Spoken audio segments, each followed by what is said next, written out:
కార్తీక మాసంలో వచ్చే సోమవారం కానీ లేదా ఏ నెలలో వచ్చే సోమవారం అయినా నారికేళ దీపాన్ని వెలిగించండి.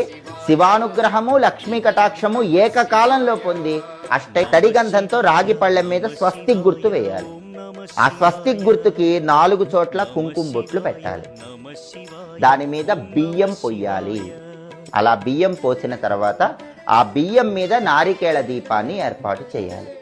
2 ఒత్తులు కలిపి ఒక ఒత్తిలాగా చేసి అలాంటి ఒత్తులు తూర్పు వైపు ఒకటి, ఉత్తరం వైపు ఒకటి, ఈశాన్యం వైపు ఒకటి ఆ కొబ్బరి చిప్పలో ఉంచి ఏకహారతితో కానీ అగరబత్తితో కానీ వెలిగించాలి.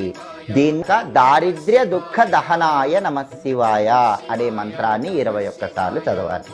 దారిద్ర్య దుఃఖ దహనాయ నమశివాయ ఈ మంత్రం 21 సార్లు చదువుకున్న తర్వాత పరమేశ్వరుడి చిత్రపటానికి కానీ లింగస్వరూపానికి కానీ రకరకాల పుష్పాలతో పూజ చేసి కర్పూర హారతి ఇచ్చి